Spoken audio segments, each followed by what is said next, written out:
Of course, back in the old days, they would have used a thing like a coal furnace or a coke furnace. These days, use one thing called an induction furnace, which is a lot like those black glass cooktops that some people may have at home.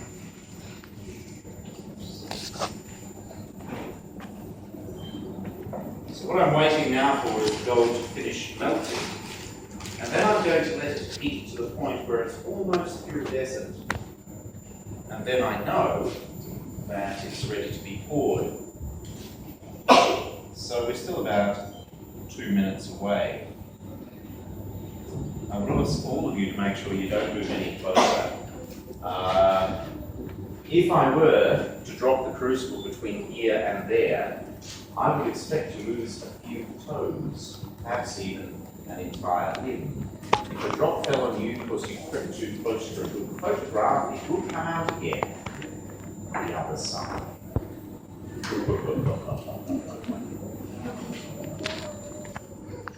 That was a joke, but never mind.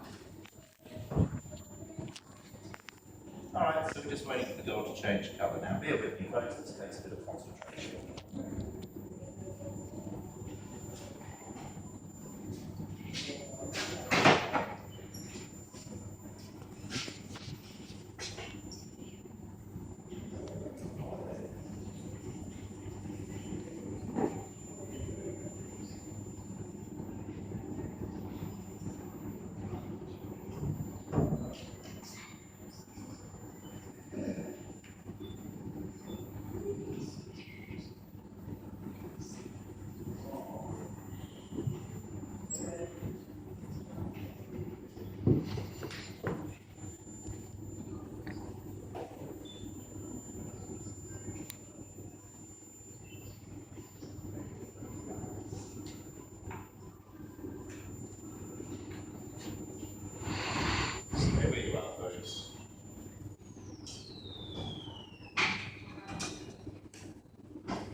This thing's called crucible. It's made of graphite and clay. You compare 2,000 degrees, the trade-off is it's not much stronger than a biscuit. The final smelt or purification of the gold,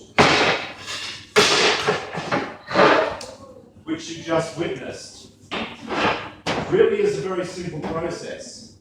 We take the impure gold, and when we pop it in the crucible, we add a simple compound called borax. Gold is incredibly easy to purify for one reason. It's incredibly heavy. So, as it melts, it sinks. As it sinks, anything that doesn't weigh the same or more than gold, of course, it's all about nuclear weight and specific gravity, is forced to the surface. It floats above the gold, like cream does on top of milk. Now, the borax is incredibly fine. That sieves up through the gold and removes any other impurities. It all forms what's called a flux above the molten gold. Then, just like when you boil milk in a saucepan, if you leave it for a few minutes, you get that horrible skin on top. If you're very careful when you pour the milk, you can get the horrible skin to stick to the saucepan, not end up in your cocoa.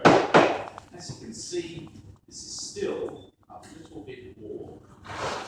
In fact, at about 800 degrees, this is going to take 2 hours in the air to cool down, to the point where I could comfortably handle it. Gold has quite a low emissivity. It really isn't terribly good at radiating heat. It's excellent at conducting heat, but it needs something to conduct too. So once you've finished reducing my red eyes, they were a bit red this morning. I'd like you to cheat a bit.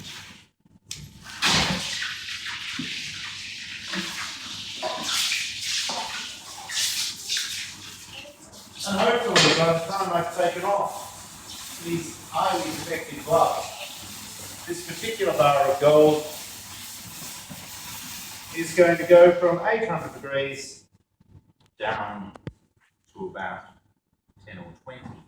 So all the heat that couldn't radiate out, that couldn't conduct itself to the thinly spaced molecules of air, has managed to rid itself through steam.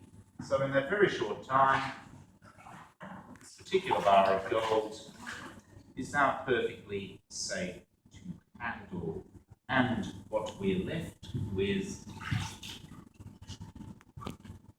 100 ounces, or 3 kilograms, 99.99% pure gold. Today's value somewhere around 137,000 Australian dollars. I would love to have it around.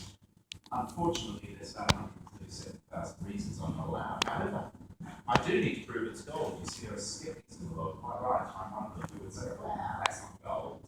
That's brass. They wouldn't dare.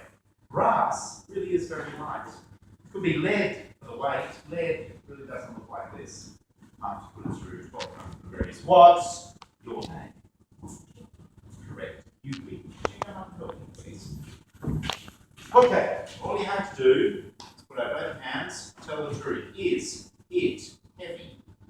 Good. Turn around, put a smiley dart, look at somebody with a camera. There you go.